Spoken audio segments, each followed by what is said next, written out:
No wonder I can't stop. That looks awful.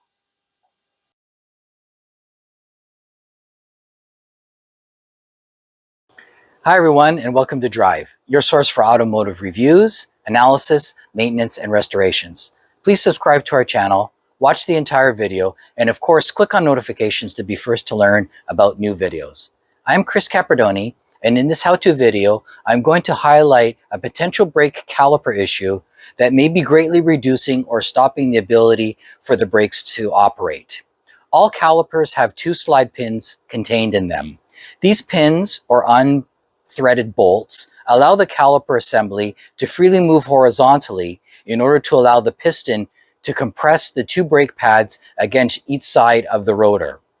To demonstrate this issue, I have a vehicle where both rear brakes have ceased to operate because of this issue.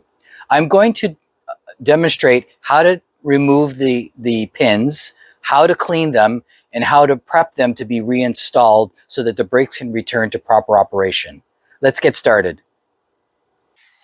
Hi everyone, been having some rear brake problems, and I recently replaced the rotors and the pads and reset the caliper piston, but they're still not operating properly. So I did a little bit more digging and I realized that the slide pins were pretty much fused in position, and they're supposed to be able to slide back and forth freely to allow the caliper to move with the piston being depressed, and that grabs the pads to the rotor. So you can see this one here, it's fused, it's not moving, meaning the brakes will not operate. There's not enough hydraulic pressure to brake it free to allow it to move freely.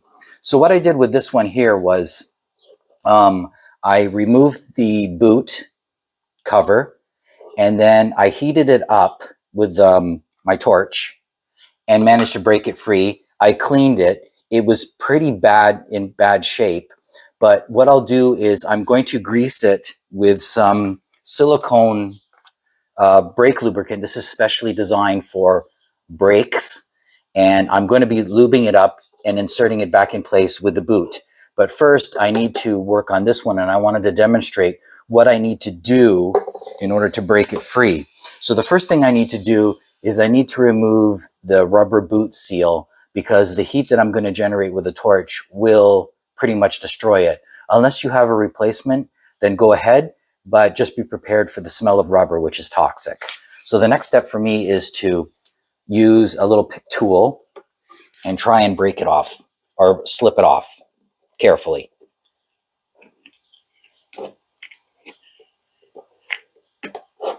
Okay.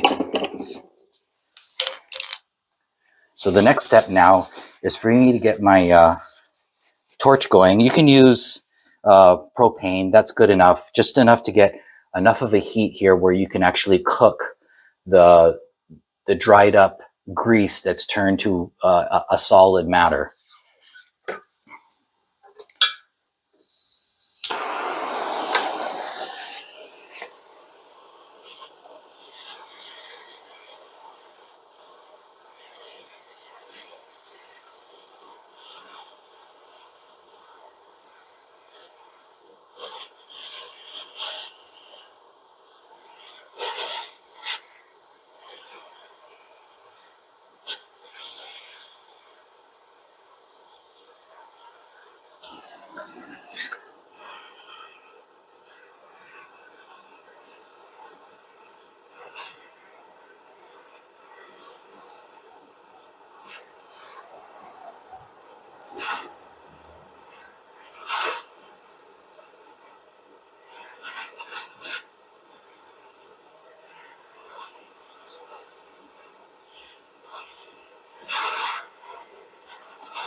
And the amount of time needed to do this depends on the intensity of your torch.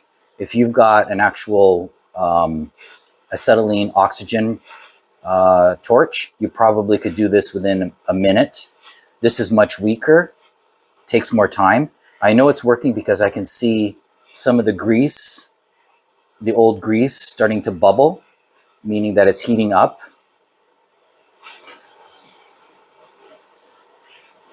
And also be prepared that this may take a couple of times in order to remove it. But be patient, because this is the culprit, or this is at least the culprit for my braking issue, and eventually it will be yours.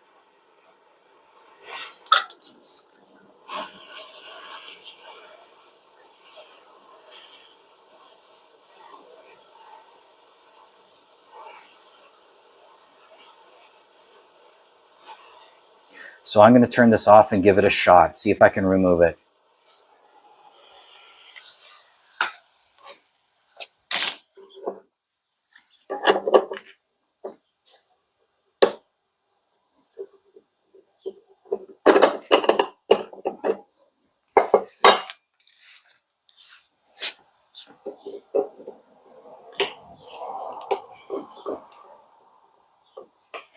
I have a hammer here. Let's see what happens with this.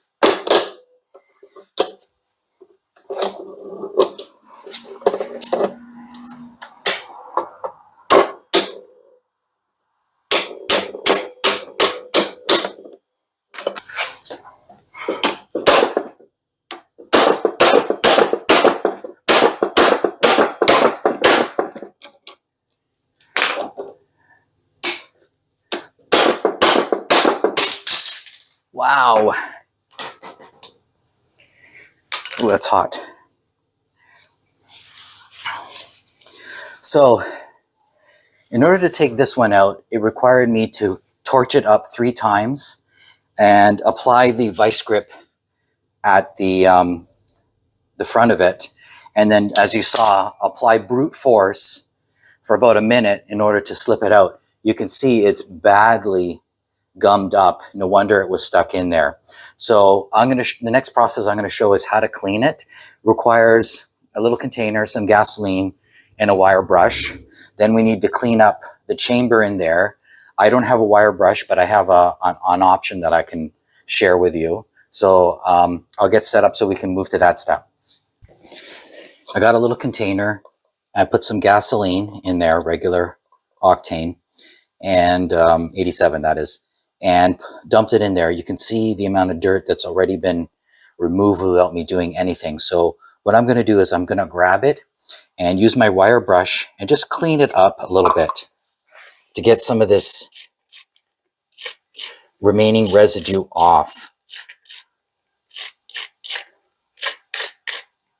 This is a rubber sleeve that goes on this part here, so I'm not going to disturb it.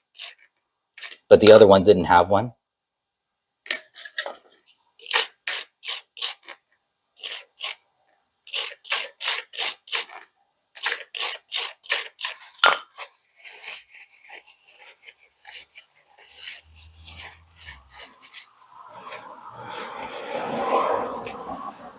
This one's discolored, but it's smooth now. And before I put it in, what I'll be doing is I'll be lubricating it so that it'll move freely in the chamber. But the next step is to clean the chamber. You can use a cylindrical wire brush in there, or you can do what I'm going to do, which I'll show you in a minute. Here I have a container with a little bit of gasoline again. And what I'm going to do is I'm going to grab a small syringe, fill it up. And with this gasoline, I'm going to inject it into the chamber.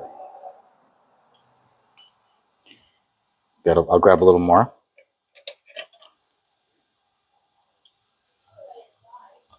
And let it sit for a bit. Gasoline is a degreaser. A lot of mechanics and restorers use gasoline to degrease parts. So in lieu of anything else that you could use that's dedicated to doing that, this is a good alternative for degreasing automotive parts. And so the next step is I've let it sit in there, probably not as long as I would have wanted to, but you grab a paper towel and you start twisting it so that you can put it inside. Because what you're going to want to do is insert it and keep inserting and twisting so that the paper towel expands in there in the chamber and starts collecting and absorbing the dirt, the grease, and the residue that's still in there.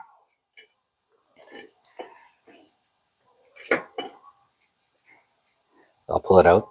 So you can see, still have a little bit on this side. So what I'm going to do is try it again.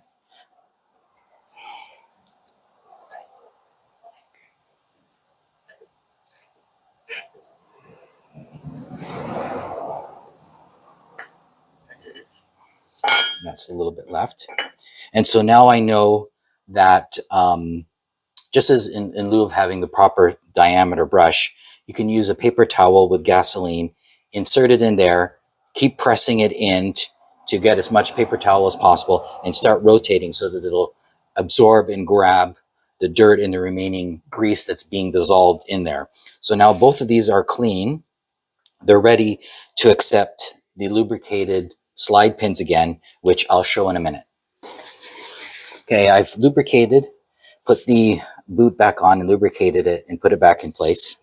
So I'll demonstrate doing this one here. So make sure when you put the boot on, there are different diameters, one on one end and the other end. Make sure the larger diameter is facing the front of the pin and the smaller diameter facing the rear of the pin. You'll be able to tell because the diameters fit perfectly. So what I do now is I pull the boot back as far as I can, use my brake lubricant, apply it to the pin, and start spreading it on it. Very liberally. You want a lot. This sort of grease is rated for cold weather. It is anti-corrosive and will not gum up. So now the next step is just to insert it and see how it moves. Moves very nicely. This one here moves as well. Okay, so now the next step is to put this back on the vehicle and reassemble it and then test the brakes. But now that I can see that they move, I know that every component of the brake caliper is free to move as it should, and I'll be able to get stopping power out of it. So I've assembled it all back together, and you can see where the boots are. I've greased the two endpoints of the boot to ensure that dirt and water don't get in there, just as an added precaution. Also did it on the bottom one too. Now it's time to put the wheel back on. Do the other side, because those pins are stuck too, and put the wheels back on and test the brakes. Thanks everyone for watching this tutorial on how to maintain your caliper slide pins and ensure they work properly. Proper slide pin operation is arguably the most important function of your vehicle's braking system. They should be examined for proper operation annually, and if they are stiff or non-functional, they need to be removed, cleaned, and reinstalled.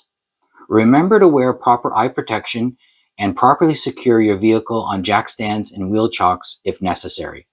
Please use any torch or heating device as per the operating instructions and in a properly ventilated area. Please remember to subscribe to our channel, like the video, and select the notification option. Drive, your source for automotive reviews, analysis, maintenance, and restorations.